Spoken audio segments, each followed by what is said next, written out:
Bonsoir à tous et à toutes. Merci d'être venus aussi nombreux pour ce premier événement qui ouvre le festival. Bon, il y en a eu un tout petit avant pour ceux qui étaient déjà là, qui était une superbe séance en 3D qui nous faisait visiter le cosmos. Et nous enchaînons donc avec nos amis du Planétarium qui nous font le plaisir de nous accueillir. Une petite conférence qui s'intitule « Quand la science fait son cinéma », que nous faisons avec, à côté de moi, Rogan Lehoucq, qui est professeur d'astrophysique au CEA et accessoirement à Sciences Po Le Havre, petite nouveauté de cette année, qui est également le président d'un autre festival breton qui s'appelle Les Utopiales à Nantes, qui est aussi auteur, qui adore faire de la vulgarisation scientifique, qui adore la science-fiction, qui l'use et en abuse souvent pour expliquer la science. Et avec lui, nous avons son compère de longue date, Jean-Sébastien Steyer, qui est chercheur au CNRS, associé au Muséum d'Histoire Naturelle de Paris, qui est spécialisé dans une aire géologique qui m'échappe à chaque fois, et qui... le carbonifère, la crise du carbonifère, si je me souviens. Les dinosaures. Avant les dinosaures. Voilà. Tu peux prendre le micro si tu veux. Bonsoir. Non, il faut d'abord l'allumer. Bonsoir. On va attendre un tout petit peu. Ça va marcher. Voilà. Bonsoir à tous. Oui, carbonifère et pernien. Voilà. Et qui, accessoirement, tout comme Roland, a une passion, c'est d'utiliser l'imaginaire pour faire de la vulgarisation scientifique. Tu as récemment dirigé l'ouvrage « La science dans le trône de fer », tu avais fait ça un peu avant, « La science dans le Seigneur des Anneaux ». Et tous les deux, vous avez beaucoup collaboré à faire des chroniques dans un magazine qui s'appelle Bifrost, de science-fiction, de chroniques de science-fiction, mais accessoirement de chroniques de science à l'intérieur avec vos deux plumes. Et vous avez commis un ouvrage qui s'appelle « Quand la science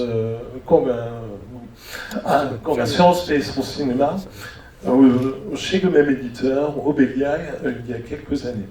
Je pense avoir été correct d'être su.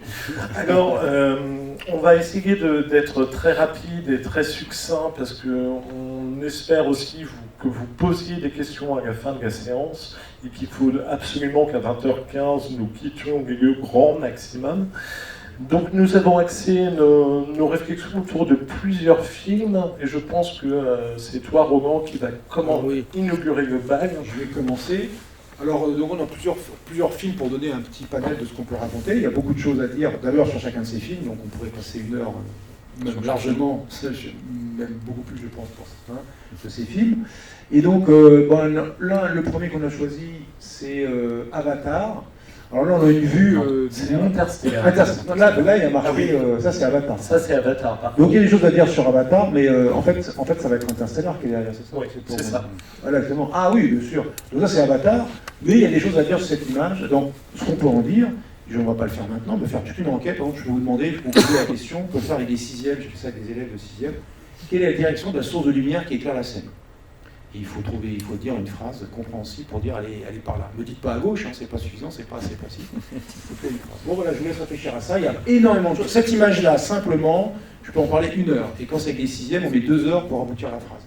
Donc voilà, parce qu'on travaille. On fait des travaux sur ça. Alors donc c'est pas Avatar, mais c'est une image d'Avatar qui a un petit vaisseau, il y a un petit vaisseau interstellaire qui est là. Et il y a aussi un vaisseau interstellaire dans Interstellar.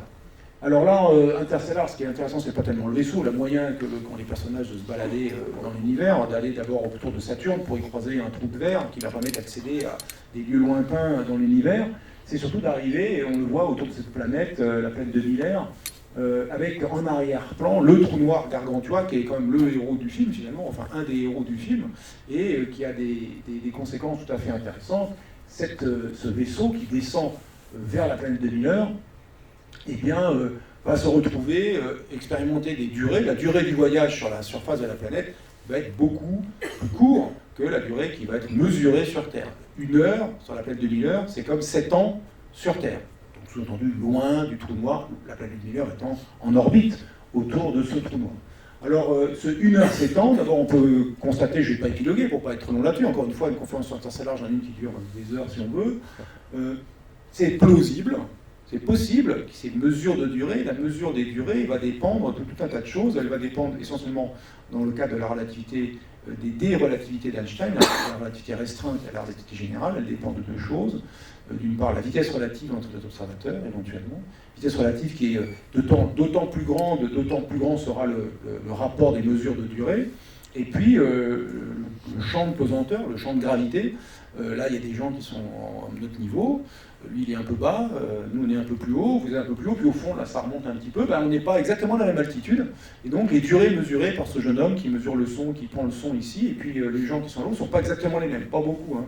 C'est typiquement quelques dixièmes de milliardièmes de nanosecondes par différence de mètres d'altitude, donc c'est pas beaucoup. Mais il y a des différences de durée qu'on peut mesurer. Et là, on est dans un champ de pesanteur qui est celui de la planète d'abord, mais aussi au voisinage d'un trou noir. Et donc, on peut tout à fait avoir ces effets 1h7 ans qui sont considérables. C'est vraiment un effet extrême, mais ça rentre dans le cadre de cette théorie. Alors ensuite, il y a la représentation du trou noir qui est derrière, là qui n'est pas au premier plan, il y a les images, alors on va le voir dans l'extrait après, il y a une image, même un extrait du film qui montre, voilà. Il montre, ça essaye, on a déjà vendu la suite. Non, spoiler. Non, ça marche pas. Bon, ça marche pas. Alors, Bruno, help. Si tu peux faire un clic sur le... Ah voilà, merci. Et donc là, le personnage est en orbite autour du trou noir. On voit le petit vaisseau, là, tout petit, hein, et il est en orbite autour du trou noir. Il va y rentrer. On va pas regarder toute la scène, hein. On va pas regarder toute la scène, mais il est en orbite autour du trou noir. Et là, il y a des représentations absolument dantesques. En lumière visible, ça c'est important, c'est de la lumière visible.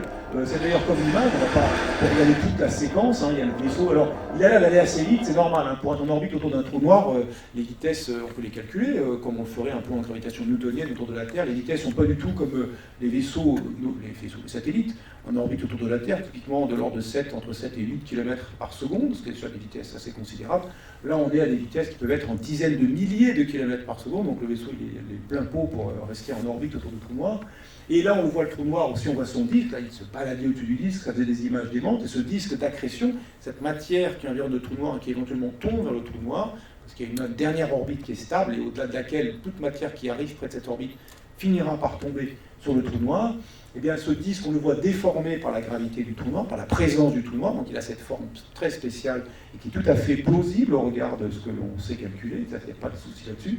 En revanche, que ce disque soit lumineux en lumière visible, ça signifie qu'il est chaud et qu'il rayonne. S'il est chaud, c'est qu'il rayonne en lumière visible à la température qui convient. La température qui convient pour la lumière visible, c'est celle du Soleil, disons typiquement quelques milliers de degrés, 6000 degrés pour le Soleil.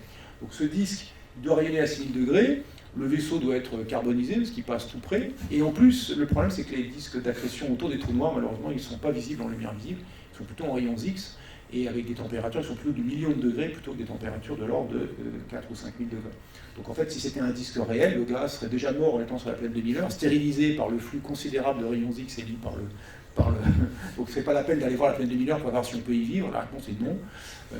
Voilà, c'est clair, un trou noir c'est mort, un trou noir avec un disque d'accrétion, et puis tous les plans qu'il fait, bon ça donne des images où on voit avec nos yeux ce qui se passe, on peut comprendre évidemment les raisons pour lesquelles ça a été représenté comme ça, mais en tout cas il y a tout un tas de discussions entre plausibles et des choses qui ne le sont pas, mais pour des raisons esthétiques. D'ailleurs, ce disque d'accrétion, sa représentation n'est pas parfaite, du point de vue de la science, du point de vue de la déformation, c'est parfait. Il y a des éléments supplémentaires, on le évoquera tout à l'heure, et Nolan il y avait un conseiller scientifique qui s'appelle Kip Thorne, qui est un physicien américain, qui est d'ailleurs le prix Nobel de physique pour les questions qui tournent autour des ondes gravitationnelles, et Kip Thorne avait dit, le disque d'accrétion tel qu'on veut le représenter, réellement il va être comme ça, et puis Nolan a dit, non, ça va pas, il s'en est expliqué d'ailleurs, quand on lui demandait les images, tout ça, d'où ça vient, il dit, non, mais il m'a montré ces images, puis ça ne me plaisait pas, donc on a enlevé des effets de physique pour aboutir à une image qui, moi, me plaisait esthétiquement. Donc on voit là, c'était intéressant. Pour une fois, il témoignait très directement que les choix esthétiques, évidemment, dans un film, c'est quand même important, vont dominer les choix de science, mais ils gardent des éléments de science pour que, en même temps, ça donne un aspect exotique. Cette image-là est quand même très, très emblématique, très iconique maintenant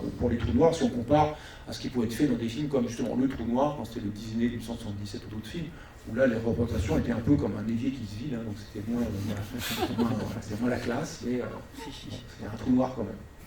Alors, autre point qu'on peut évoquer, alors on va passer à autre point qu'on peut évoquer, qui est intéressant, je l'évoque juste là parce que ça a des prolongements intéressants maintenant, c'est la station qui est en orbite autour de Mars, de Saturne, excusez-moi, autour de Saturne, la station Miller, et dont le personnage principal, Cooper, excusez-moi, Cooper, et cette station est nommée d'après la fille du héros, parce que c'est elle qui résout finalement, qui comprend comment fonctionnent les trous noirs, qui comprend la gravitation et qui est suffisamment habile dans sa compréhension pour ensuite en déduire qu'on va pouvoir fabriquer des engins qui permettra d'envoyer des stations orbitales énormes. Là, c'est une station orbitale où il y a des humains, il y a des maisons, il y a des fermes. Vous voyez que la paroi, l'horizon, au lieu de se dérober à notre regard, comme sur un objet sphérique, sur un objet à courbure positive comme une sphère, il est dans l'autre sens, et au plafond, on voit l'antipode est au plafond. C'est pas l'antipode est sous nos pieds quelque part de l'autre côté de la Terre. L'antipode est au plafond. Cet objet, c'est un grand cylindre qui tourne sur lui-même, qui tourne autour de son axe, qui crée sur les parois latérales une gravité artificielle, qui, si on fait la bonne vitesse de rotation, une bonne accélération de rotation, ça donne la bonne gravité artificielle. On voit bien cette courbure, on voit bien le fond là-bas qui est éclairé, c'est une sorte de manière de soleil, d'éclairage artificiel qui éclaire l'ensemble de l'intérieur du cylindre. Et ça s'appelle les cylindres de O'Neill. Gérard O'Neill, un ingénieur américain qui en 75, 74, 75, a imaginé ces choses-là. Il avait en tête de faire des colonies orbitales qui pouvaient contenir de 200 000 à 2 millions de personnes, pas l'ISS, c'est vraiment un autre ordre de grandeur. Et il avait l'idée de résoudre les problèmes de la Terre, en gros de surpopulation et de pollution terrestre. Mais c'est pas de problème, on va essaimer, on va faire de l'humanité une space-faring civilization, une civilisation qui va aller dans l'espace, et même pas la peine d'aller sur la Lune, enfin, on peut, mais c'est pas vraiment la peine, on peut créer des énormes stations orbitales. Alors ces énormes stations orbitales, il y a un certain Jeff Bezos qui les promeut, et Jeff Bezos en 1980 a assisté, il était un des étudiants dans les cours que dispensait Gérard O'Neill. Vous voyez qu'il y a une généalogie, je vous laisse jouer avec ça, vous verrez sur internet, puis il y aura peut-être des questions. Et quant à faire des stations orbitales avec un contenu comme ça, c'est absolument grotesque. Le maïs, c'est un des végétaux qui nécessite le plus d'eau pour sa pousse. Quand on a une station orbitale autour de Saturne, l'eau, c'est quand même, il faut faire un peu attention, donc on ne met pas du maïs, c'est vraiment con. Il y a des énormes veines, comme si on faisait des grands champs où on laboure et tout ça, c'est cool, quoi, mais juste, c'est complètement débile, la place est comptée, c'est une grande station qui peut peut-être faire, les sondes O'Neill, elle faisait 32 km de long, 2 km de rayon, c'était quand même un sacré truc, mais la place reste quand même comptée, donc on fait un petit effort, quoi. Il y a des zones de culture, mais un peu compactes, un peu en étage, et puis on essaie de mettre des gens aussi. Donc c'est un peu idiot. Il y a des gens qui jouent au baseball dedans. Je ne recommande absolument pas de jeter des balles dans une station orbitale en rotation, parce que la forte Coriolis, qui existe sur Terre aussi, mais qui ne se manifeste pas quand on joue au ballon, et qui se manifeste sur la façon dont tournent les cyclones ou les ouragans dans l'hémisphère nord, dans l'hémisphère sud, qui se manifeste la force de Coriolis. Bon ben là, elle va se manifester à des vitesses beaucoup plus faibles, et donc quand vous jetez la balle vers quelqu'un, en fait, vous visez la personne, mais hop, ça va aller à droite, ça va aller sur la personne d'à côté, donc vous ne pouvez pas jouer au baseball. Et puis on a reconstruit la maison de Cooper, exactement, sa petite maison. Bref, ça fait un moment que c'est complètement ridicule ce qui se passe dans cette station. Mais disons, dans le principe, c'est des choses qui ont été imaginées. Et si on maîtrise la gravité, comme l'a comprise la fille de Cooper, alors là, évidemment, on peut s'autoriser des tas de choses incroyables. Par exemple, mettre en orbite des masses considérables. Ces trucs-là doivent peser des millions de tonnes. Des masses considérables que pour l'instant, on est bien incapable de metêtre en orbite sans dégâts particuliers. Donc cette station-là, il y a plein de choses à en dire, comme un sous-élément du grand schéma d'Interstellar. Le grand schéma étant seul l'amour transcende l'espace et le temps. Bon, ok, ça fait un film à beaucoup d'argent pour expliquer ça. Et en même temps, l'idée qui est derrière, le fait qu'une fille peut devenir biologiquement plus vieille que son père, c'est quand même un truc incroyable. Cette différence de durée ressentie, vécue, biologique, c'est quelque chose qui est très concret physiquement, qu'on sait mesurer très précisément, très très précisément, et qui est poussé à l'extrême dans le film, mais qui est quelque chose de tout à fait pertinent. Donc, de ce point de vue-là, Interstellar peut être un bon point de départ aussi pour discuter ces questions. Je vais m'arrêter là pour laisser le camarade Steger évoquer un monstre canonique du cinéma, qui est Godzilla. Merci Roland. On passe effectivement à un monstre géant, en fait issu de la Deuxième Guerre mondiale, puisque à l'origine, ça c'est un des derniers Godzilla, mais c'est un film de 1954 japonais qui a été censuré aux États-Unis. C'est une sorte d'animal totem qui revient sur Terre pour punir les hommes de ses méfaits. Donc on sent vraiment le post-trauma japonais suite à Nagasaki et Hiroshima. Donc il y a une dimension à la fois géopolitique et puis atomique de cette espèce de reptile géant mutant qui est réveillé suite donc aux méfaits des humains sur la planète. Et c'est un monstre géant.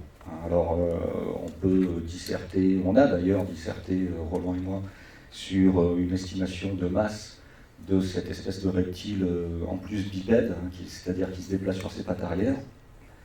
On va voir un petit extrait pour un petit peu détailler sa morphologie, comme s'il s'agissait finalement d'une espèce reptilienne qu'on pourrait découvrir entre deux strates géologiques, pour vous montrer un petit peu le raisonnement qu'on a, nous, en sciences de la vie, en paléontologie.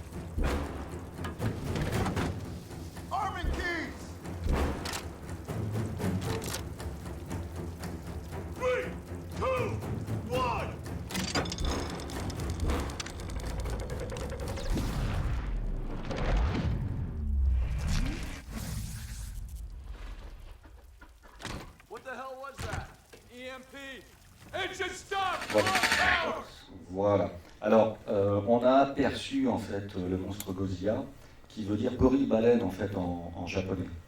Ce qui est intéressant, c'est que sur une base de films donc, japonais, l'industrie hollywoodienne effectivement revoit aussi l'histoire à sa sauce, puisque dans celui d'Emmerich des années 90, si je me souviens bien, en fait Godzilla est issu des tests atomiques faits par les Français dans le Pacifique, tests tout aussi condamnables. Hein, et on voit dans le générique en fait des images qui nous permettent de mieux connaître, de mieux appréhender en fait qui est Godzilla. Alors on est donc dans le Pacifique, on voit ici un reptile assez classique, et puis au fur et à mesure du générique, on voit d'autres espèces qui n'ont pas grand-chose à voir avec ce lieu-là en question, mais voilà, on a en fait notamment en bas à droite, Amblyryncus cristatus, qui est l'iguane marin des Galapagos, donc rien à voir avec le Pacifique, enfin avec le Pacifique côté japonais en tout cas, mais on est en présence en fait de reptiles qui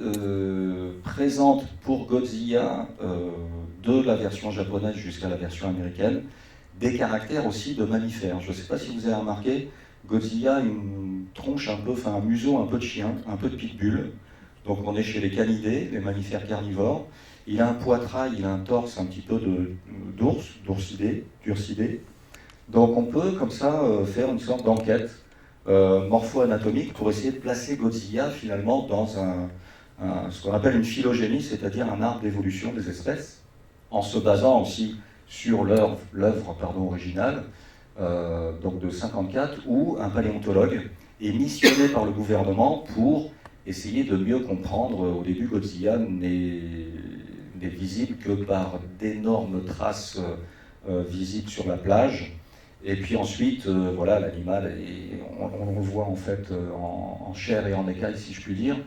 Et on voit donc le professeur Tanaka qui dit que pendant le Crétacé, c'est sa théorie, en fait, son résultat d'enquête scientifique, une créature quelque part entre les reptiles marins et les animaux terrestres évolués est née. Je suis convaincu que c'était cette sorte de créature intermédiaire. Donc c'est marrant de voir que finalement, dans l'histoire aussi du cinéma, on peut faire de l'histoire des sciences, puisque Tanaka a une vision un petit peu gradualiste, enfin on parle de gradualisme aujourd'hui, de l'évolution des espèces, puisque à l'époque on pensait que l'évolution était une sorte d'échelle graduée qui allait de la bactérie jusqu'à l'humain.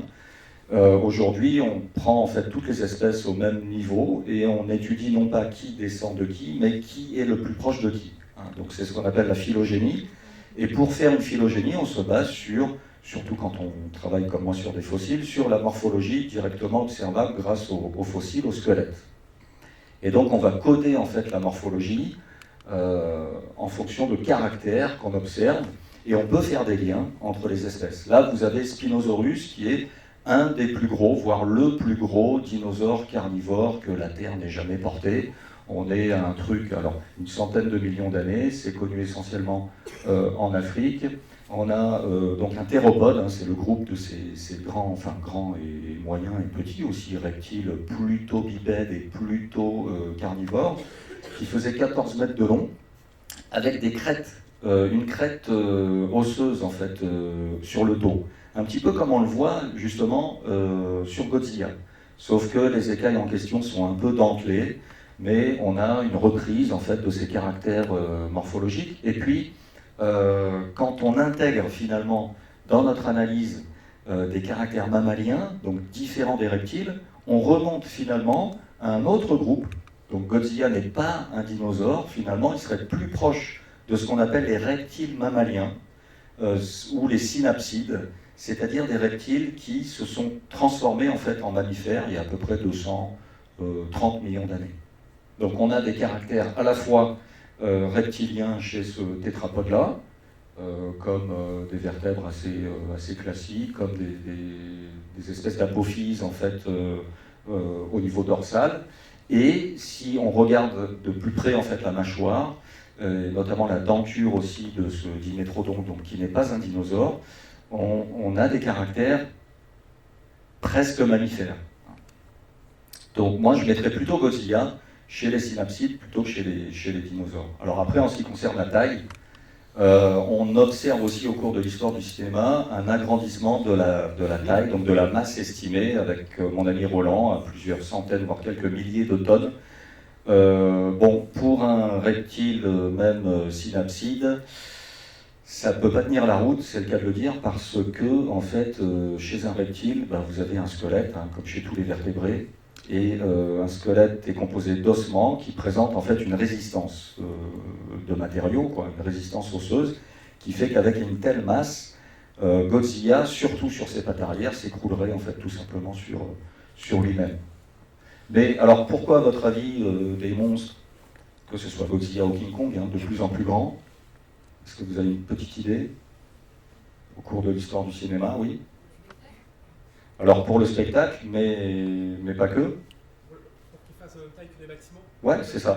Les monstres plus hauts. C'est ça. Ce sont des animaux qui sont vendus entre guillemets comme des monstres un peu apocalyptiques. Donc il faut latter en fait des constructions humaines. Et il se trouve qu'on construit de plus en plus haut. Donc il faut des monstres qui suivent, quoi. Et si possible, qui dépassent en fait les habitations.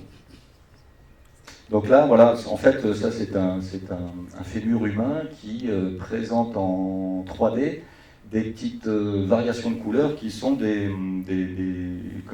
répartitions en fait des contraintes et qui nous montrent que si on applique ça en fait sur Godzilla avec la masse estimée, on aurait un os qui se fendrait tout seul dans le sens de la longueur et de la largeur, parce qu'on on explose en fait la limite du matériel osseux. Pour info, l'animal le plus lourd terrestre, c'est un dino, alors qui porte le nom de Ultrasaurus ou Titanosaurus, enfin ils portent bien leur nom.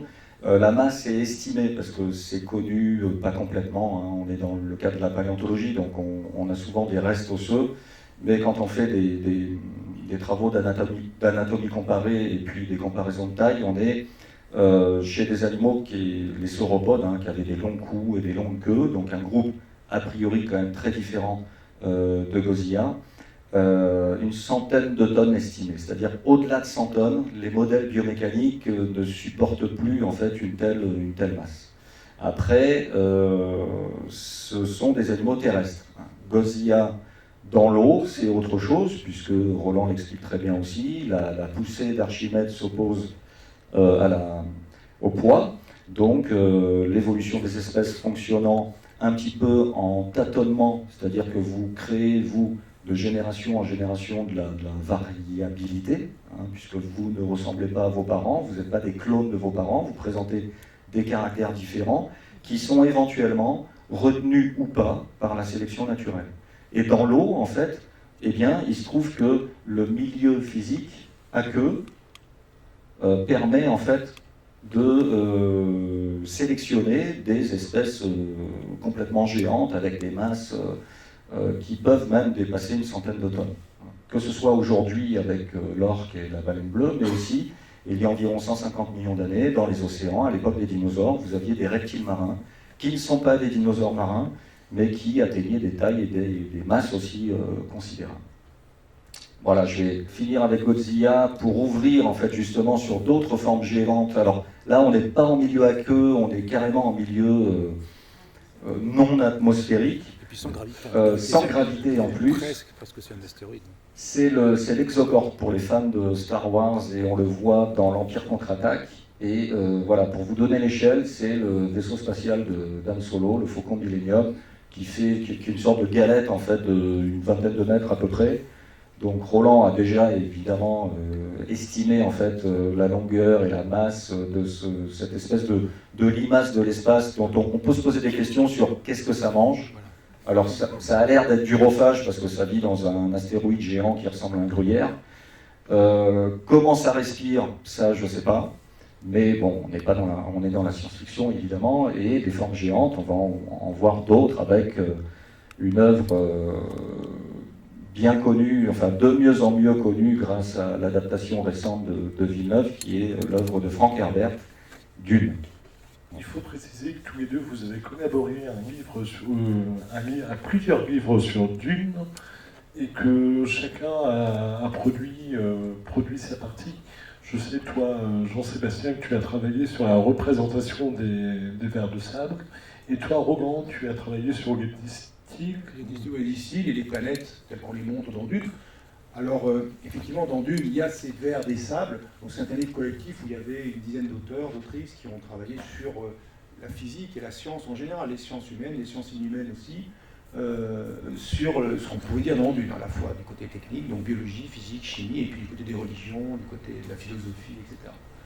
Et là, on voit un être évidemment, qui est très grand aussi. Alors, on parlait d'Exogorde, ou les êtres qui sont dans l'eau, donc là c'est plutôt tranquille, puisque finalement, la poussée d'Archimède ou la faible gravité favorise, ou ne défavorise pas grossièrement une masse considérable.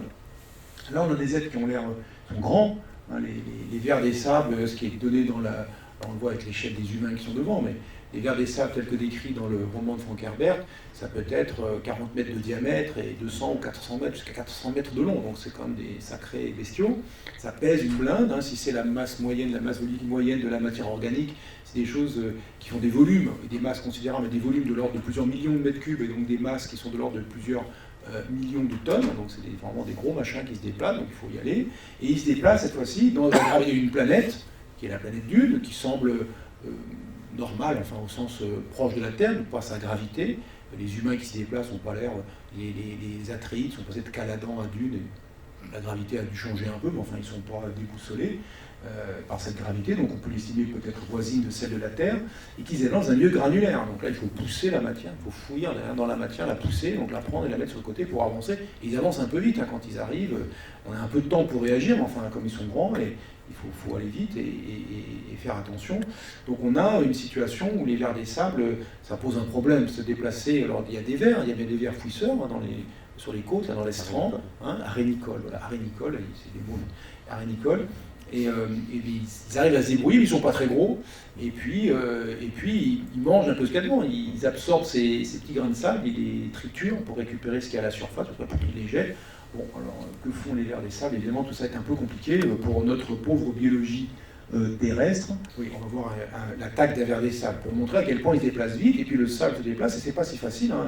Le sable ça pèse, et c'est granulaire, donc il y a des propriétés de frottement, de friction. Le sable coule un peu comme un liquide, de toute façon, quand on l'a dans la main, il passe entre les doigts, mais c'est pas un liquide évidemment. Hein. Donc c'est un milieu qu'on appelle un milieu granulaire qui a des propriétés un peu différentes, du liquide évidemment très différentes, et qui n'est pas non plus un solide comme un bloc. Quoi. Évidemment, c'est quelque chose qui peut se pousser et prendre la forme. Donc là, il cavale parce qu'il y a un verre qui arrive, il a l'air assez gros le verre, hein, manifestement.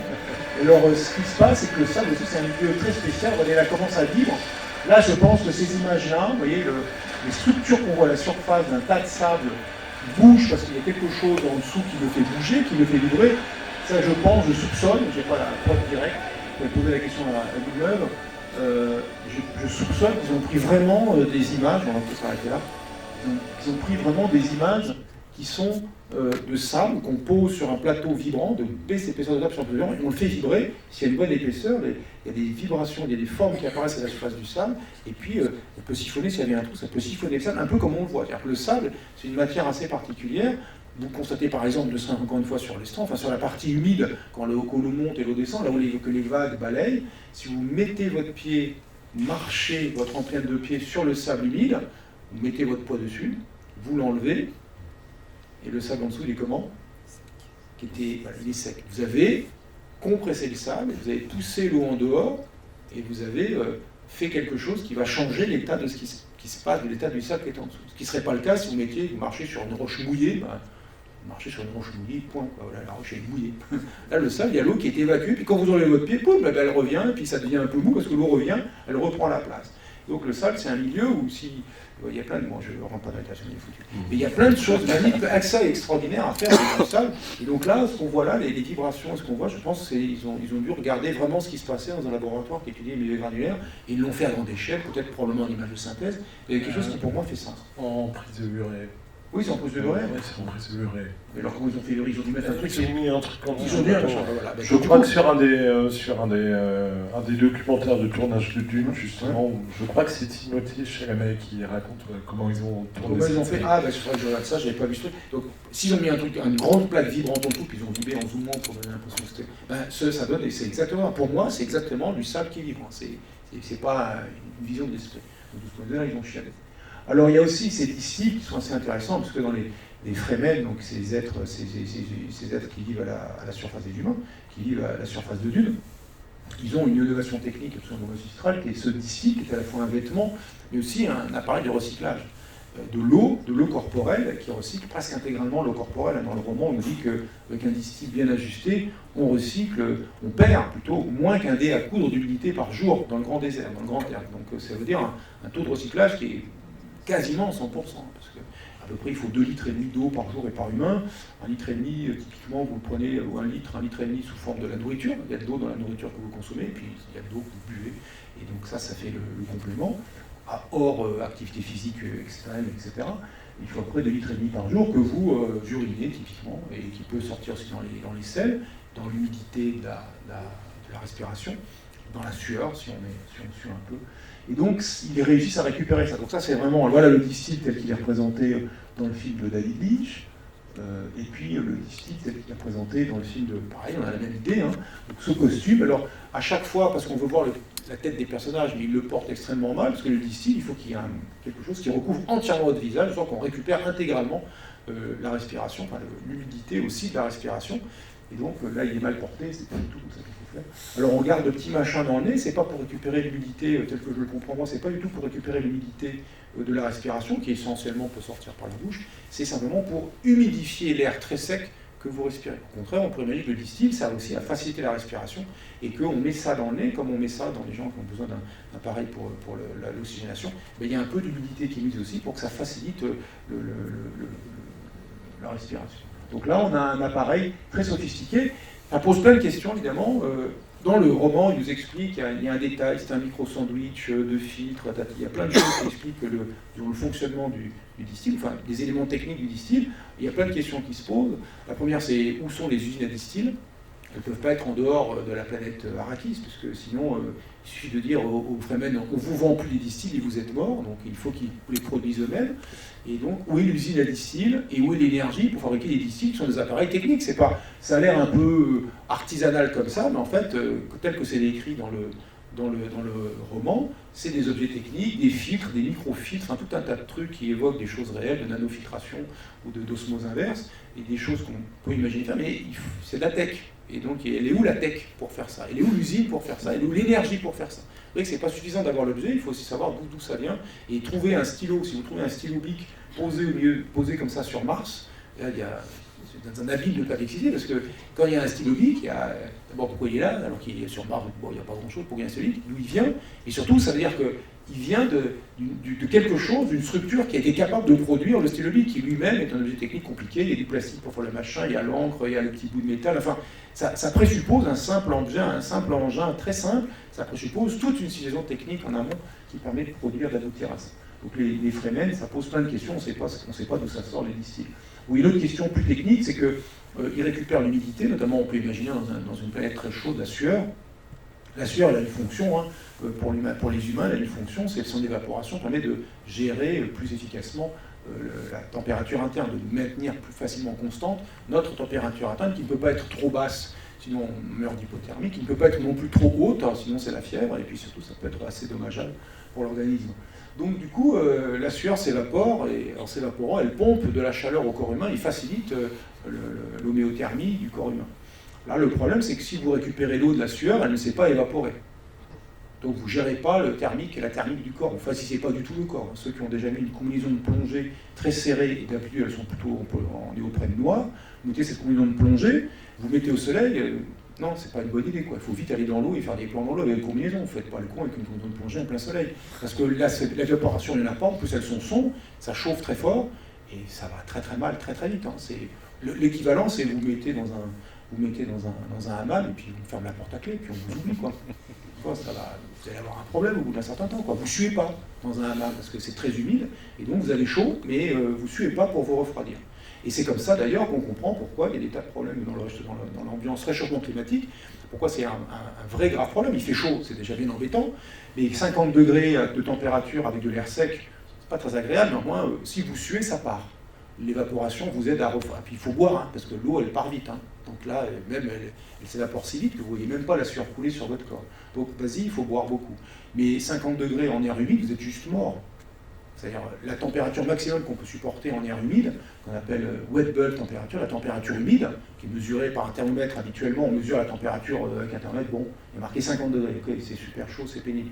Mais ce qui n'est pas ça, la température dangereuse, 50 degrés, c'est pas rigolo non plus. C'est, vous mettez le même thermomètre avec un petit truc imbibé, un petit coton imbibé d'eau dessus, et vous mesurez la température, vous laissez mesurer la température. Évidemment, elle va être moins que les, par exemple, 50 degrés, parce que l'humidité du coton s'évapore, prendre de l'énergie au thermomètre qui va indiquer une température plus basse. Mais l'eau du coton s'évapore, si elle peut, ça veut dire si l'air extérieur n'est pas saturé en humidité, par exemple, comme ça arrive au Pakistan.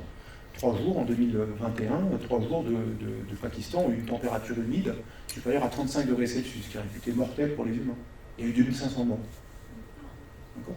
C'est pas tant parce qu'il faisait 50, c'est parce qu'il faisait 50 dans une ambiance suffisamment humide pour que la température humide, la température max minimum que vous atteigniez, y compris en vous mouillant, donc y compris en évaporant l'intégralité de votre sueur, c'est 35 degrés Celsius, c'est maintenu longtemps, vous êtes dans la merde. Donc là, on comprend qu'ils ont besoin, ils sont plutôt bien, parce que c'est plutôt un air sec, hein, l'Araki c'est très aride, mais ils ont besoin d'évacuer leur transpiration. Ils récupèrent leur eau pour la reboire, donc ça c'est plutôt une bonne idée, mais si la transpiration ne s'évapore pas, ça ne les refroidit pas. Donc là-dedans, comment ça se passe ? Elle n'est pas ramassée, c'est pas juste je racle ma transpiration. Il faut laisser la transpiration s'évaporer pour refroidir le corps, condenser la transpiration, évacuer, gazeuse, l'eau, la vapeur d'eau, la condenser, recycler le liquide, faire des plans avec, mais en condensant, vous relarguez la chaleur que l'humidité, l'eau qui s'est évaporée a prise à votre corps, et si vous ne l'évacuez pas vers l'extérieur, vous l'évacuez donc vers le corps. Et donc vous la rendez au corps, c'est comme si vous n'avez rien évaporé. Bref, ce truc-là, j'espère qu'ils ont bien chialé la thermique, sinon on est mort. C'est tout simplement ceci que ça. Ça recycle bien, mais c'est pour un cadavre. Du coup, c'est pas bon. Donc il y a plein de choses à dire, c'est censé fonctionner avec l'énergie corporelle du porteur.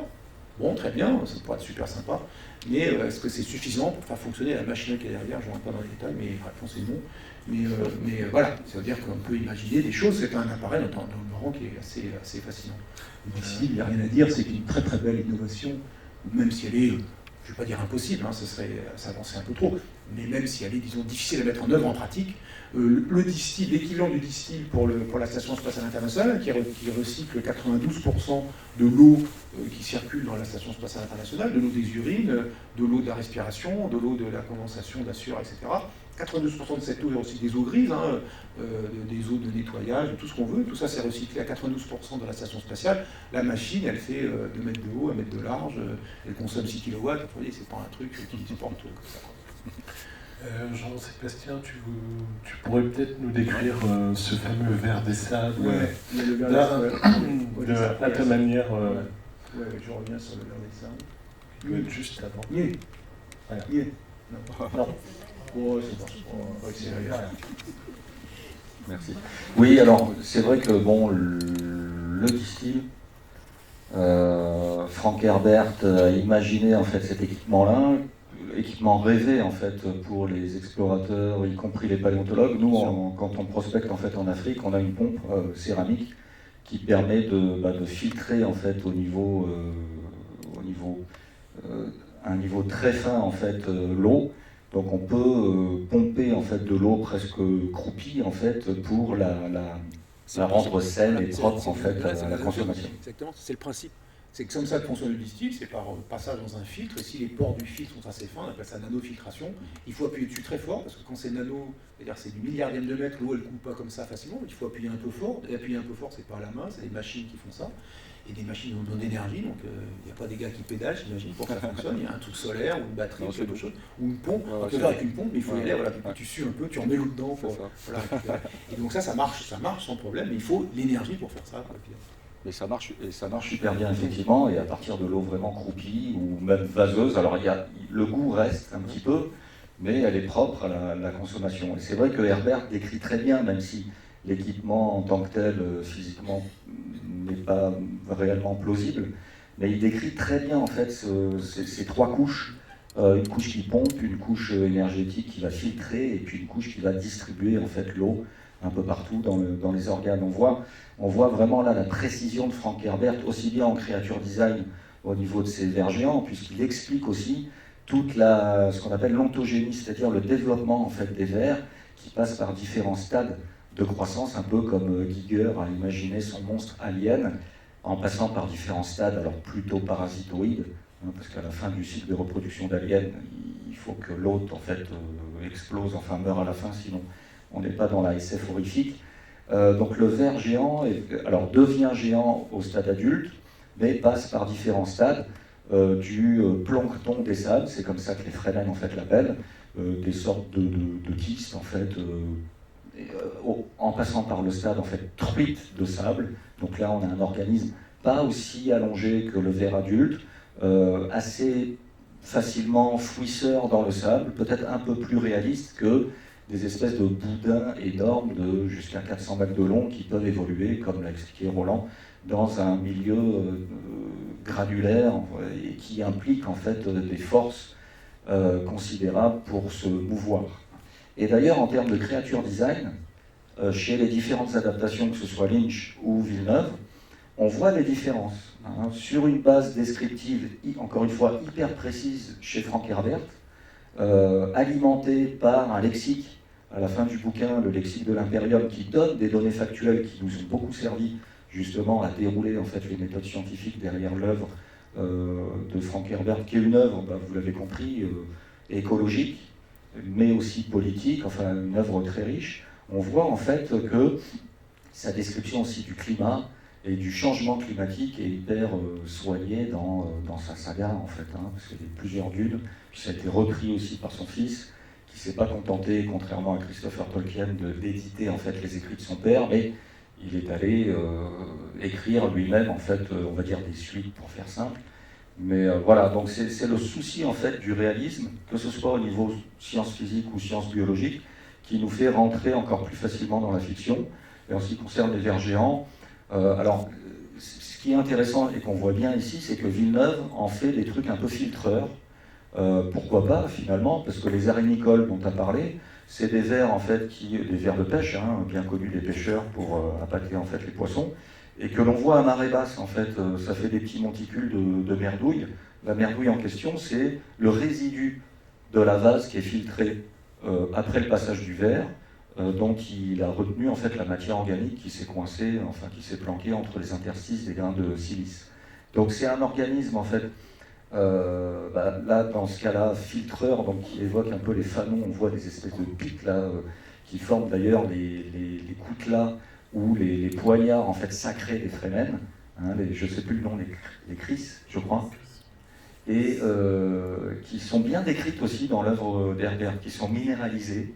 Donc on n'est pas vraiment dans un fanon de style baleine, mais on est la multiplicité, si je puis dire, de ces structures-là évoque une structure, donc un animal fouisseur et filtreur, donc qui se nourrit peut-être de matière organique, éventuellement d'humains qui traînent par là, enfin d'humanoïdes, quand il se déplace. Voilà, d'Harkonnen. notamment. Voilà, alors après, quand on regarde l'adaptation de Lynch, le creature design est légèrement différent. On a des vers qui s'ouvrent un peu comme dont la bouche s'ouvre, et c'est peut-être plus fidèle à Frank Herbert, comme des pétales de fleurs. Je reprends presque mot pour mot les mots d'Herbert, et on voit mieux dans Lynch en fait cette ouverture un peu en forme de pétale, avec une symétrie radiale, et donc une forme peut-être un peu plus perforante. Donc on imagine peut-être une rotation comme une toupie pour aider en fait à la pénétration du sédiment. Voilà. Après, en ce qui concerne, si on va fouiller dans les données physiologiques des vers, on va trouver des infos aussi chez Frank Herbert, notamment en termes de respiration. Frank Herbert nous explique que le sable sur Arrakis est en partie créé, généré en fait par les vers géants. Donc ça implique en fait une biochimie très particulière qui est proche d'une respiration, mais qui ne va pas donner du CO2, mais du SiO2, c'est-à-dire du sable, de la silice. Et en plus, Frank Herbert décrit très bien le sable en lui octroyant différents types de couleurs qui évoquent le sable classique en fait, du Sahara ou d'autres grands déserts. Parce que la couleur, quand vous faites un peu de géologie, est vachement importante en fait, pour aussi aider à l'identification des roches. Et si ça marche pour le sable étant finalement un sédiment meuble, le sable noir évoque plutôt en fait, une roche volcanique, le sable blanc va plutôt, le sable coquillé, en fait, évoquer un sable à base de carbonate de calcium. Le sable jaunâtre ou grisâtre, comme c'est le cas sur Dune, va plutôt évoquer un sable classique à base de silice. Donc voilà, il y a vraiment un souci du détail. Et je vais laisser la parole pour... Alors, sur Avatar, c'est ce vaisseau Venture Star qui est un très beau vaisseau. Il n'est pas très esthétique au sens Star Wars ou Star Trek. C'est un très beau vaisseau parce qu'il semble avoir été bien conçu pour l'objet qui est l'objet du film, qui est des humains partent de la Terre et vont vers Pandora, qui est un monde en orbite autour de Polyphème, qui est la planète géante gazeuse bleue derrière, et qui est dans le système d'Alpha du Centaure, donc c'est-à-dire à 4,4 années-lumière de la Terre. C'est le système planétaire le plus proche du système solaire, donc c'est pas une mauvaise idée d'aller là-bas. Et ce vaisseau, il est très bien fichu parce qu'on reconnaît plein de choses, les fonctions de ce qu'on y voit, on les reconnaît assez évidemment, alors que dans le cas d'un vaisseau comme Star Trek, dans Enterprise, on voit bien les réacteurs, puis après tout le reste, c'est un peu de l'esthétique, on voit pas bien à quoi sert tout le reste, ou dans les vaisseaux de l'Empire, dans Star Wars, pareil. Là, on voit très très bien que les deux pointes que l'on voit de part et d'autre de la tour Eiffel, le câble, c'est une forme de tour Eiffel, hein, c'est pas une forme au hasard. D'ailleurs, la tour Eiffel a une forme qui n'est pas une forme du tout au hasard. Il y a des raisons derrière ça, c'est les deux réacteurs qui doivent éjecter la matière vers la droite de l'image et qui, en réaction, vont propulser le vaisseau vers la gauche quand il accélère. Il y a une espèce de tige entre les deux blocs rouges. Cette espèce de tige doit être comme ils disent, un senseur, quelque chose qui regarde à l'avant, qui regarde ce qui se passe à l'avant, qui va détecter des choses à l'avant. Et les deux zones rouges sont des réacteurs, pas des réacteurs, des radiateurs. C'est-à-dire qu'il y a le bloc moteur, cette partie-là, c'est tout le bloc moteur. Il y a des réactions qui se passent à l'intérieur, quelles qu'elles soient. Il y a toute une enquête à mener pour savoir quel type de réaction, quel genre de méthode est utilisée pour la propulsion, d'où vient l'énergie de la propulsion. Eh bien, il y a une partie de cette énergie qui est évacuée sous forme de chaleur, qui doit être évacuée, de la chaleur qui ne sert pas directement à la propulsion, et qui doit être évacuée pour éviter qu'il y ait une surchauffe du bloc moteur. Et cette évacuation ne peut se faire que par l'intermédiaire du rayonnement, ou de la lumière, parce qu'on ne peut pas utiliser la convection, la conduction dans un milieu où il n'y a pas de matière, on est dans le vide interstellaire, donc il faut évacuer le surplus de chaleur par l'effet du rayonnement. Et donc là, on a quelque chose qui est rouge-voyant, parce que ça rayonne de la lumière, il n'est même pas très chaud, il n'est même pas très grand, on pourrait chiffrer tout ça, mais voilà, il y a l'idée qu'il va falloir évacuer de la chaleur qui n'est pas utile pour la propulsion. Les deux boules que l'on voit là, il y en a d'autres de l'autre côté, c'est sans doute des réservoirs. Et puis il y a la longue traîne qui est derrière, qui est une forme de tour Eiffel, c'est pas au hasard, je ne parle pas des détails. Et puis il y a une zone de cargo, là on voit les deux navettes, puis après derrière il y a la zone où il y a les passagers, avec cet alter qui est dans le film est en rotation, on va le voir, on va faire un petit extrait du film qui est assez joli, qui est en rotation. Et puis les dingues comme moi, ils mesurent combien de temps ça met pour faire un tour. En fait, dans le film, on va plutôt faire un quart de tour, on en déduit la perte de rotation. Et si on se dit que la force centrifuge à l'extrémité doit reproduire la gravité, par exemple, de Pandora ou de la Terre, ça permet de déterminer la taille du bras pour que, à la période qu'il a, il fasse la bonne accélération centrifuge qui est aux extrémités. Et quand on fait ça, on trouve un bras qui fait 150 mètres de long, et donc un vaisseau, vous voyez, quand on compare le bras à la longueur du vaisseau, même s'il y a un petit effet de parallaxe, c'est un vaisseau qui fait à peu près 2 km de long. Ce vaisseau, il n'est pas du tout ridicule en termes de taille, il fait 2 km de long. Et puis au bout, il y a une espèce de miroir, c'est pas le miroir à barbe pour quand les mecs se réveillent, ils se regardent et puis ils se rasent dans le miroir qui est en face. C'est réfléchissant pour être joli, mais ça sert surtout, parce que je lis dans votre sagacité, on y répondra tout à l'heure, la question c'est comment ce vaisseau freine. Et cet objet est intéressant pour la période de freinage du vaisseau. Et on va revenir tout à l'heure. Et puis voilà, et il va y avoir un petit extrait où on voit le réveil du personnage principal, je sais plus comment il s'appelle. Le personnage principal, ah oui, celui Jake Sully, qui se réveille et qui arrive, c'est l'arrivée sur Pandora, et c'est là où on a tout un tas d'informations intéressantes. Il se réveille, on voit qu'il est en apesanteur, il y a des petites gouttes d'humidité, d'eau qui flottent dans sa capsule. Et il est en apesanteur. Alors c'est aussi, pour lui, c'est tout à fait pratique, parce que c'est quelqu'un qui doit, il est comme notre camarade Antoine, lui, on va le voir sur la planète, il est dans un fauteuil roulant, et lui, l'apesanteur doit lui être extrêmement confortable, parce qu'il flotte littéralement dans l'espace. Et là, il a un petit peu d'humidité, il sort, on voit qu'il y a plein de personnes dans l'immense vaisseau, il flotte, il est vraiment en apesanteur, on vient le voir, il est médecin, il vient le voir, il vient de se réveiller après un voyage qui est assez long, il va nous le dire.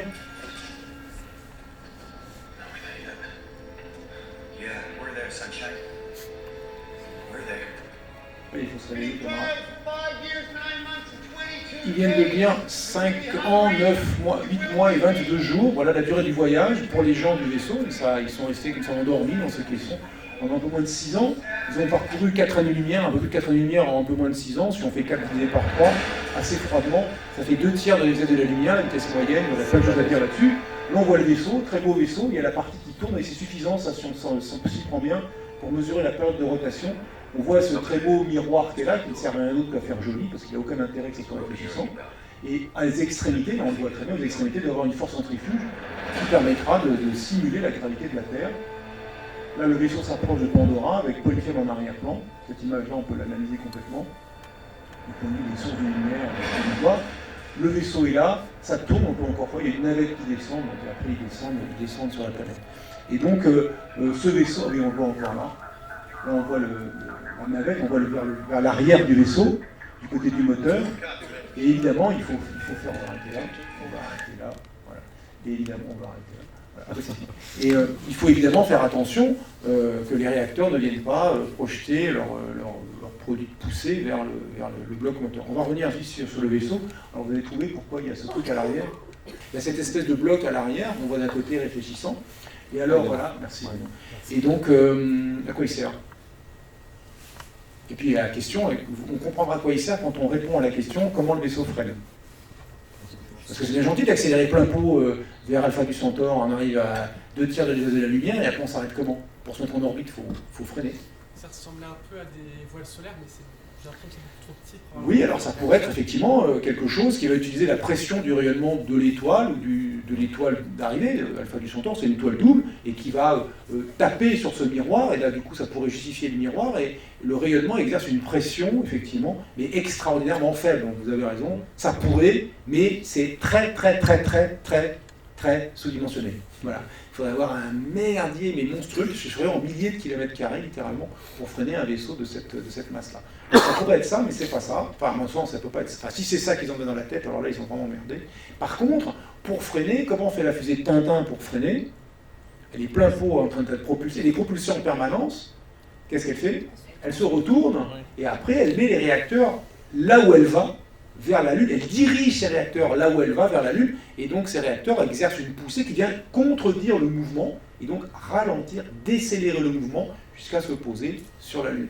Et donc là, ce qui a dû se passer, ce qui doit se passer sur ce vaisseau, c'est que ce vaisseau, quand il est en phase, j'accélère plein pot pour aller vers Alpha du Centaure, il est le bloc moteur à l'avant, Alpha du Centaure est à gauche, et la Terre à droite, et puis au milieu du voyage, ce vaisseau se retourne, et cette fois-ci, ce qui se présente vers Alpha du Centaure, c'est la partie droite du vaisseau, du côté du miroir, et la partie gauche du vaisseau, le bloc moteur, est vers la Terre, de sorte que ce qui sort des réacteurs vienne contredire le mouvement et ralentir le vaisseau.